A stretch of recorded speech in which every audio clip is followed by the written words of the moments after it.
छत्तीसगढ़ में इन दिनों किताबों की नहीं बल्कि कागज की चर्चा सुर्खियों में है। कागज भी ऐसा जिसके लिए राज्य सरकार को हाई कोर्ट में पहले से केवियट लगानी पड़ गई। सवाल यही है कि आखिर ऐसा क्या मजबूरी थी। एक सामान्य सी कागज खरीदी को लेकर पहले से ही अदालत की चौखट खटखटाई गई। जब सब कुछ नियमों के अनुसार पारदर्शी और साफ है तो डर किस बात का है। दरअसल छत्तीसगढ़ पाठ्य पुस्तक निगम द्वारा कागज खरीदी की प्रक्रिया को देखें तो तस्वीर अपने आप में कई सवाल खड़े करती है। पहले टेंडर, फिर रिटेंडर, फिर अचानक से बेहद कठोर स्पेसिफिकेशन जारी कर दिया जाता है और उसके बाद हाई कोर्ट में केवियट दायर की जाती है।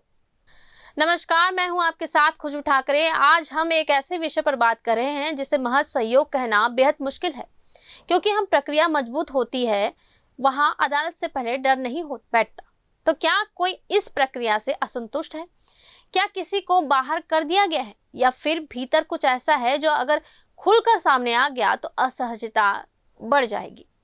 सबसे बड़ा सवाल यही है कि जब देश के कई राज्य सीधे किताब खरीद रहे हैं तो छत्तीसगढ़ आज भी कागज के इस जटिल रास्ते पर क्यों चल रहा है।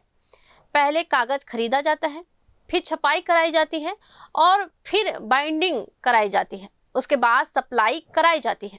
हर चरण में विवाद की गुंजाइश, हर कदम पर देरी की संभावना, नतीजा वही पुराना ही रह जाता है। बच्चों को किताब देरी से मिलती है और सरकार को सफाई इसमें ज्यादा देनी पड़ती है। केवियट अपने आप में बहुत कुछ कह जाता है।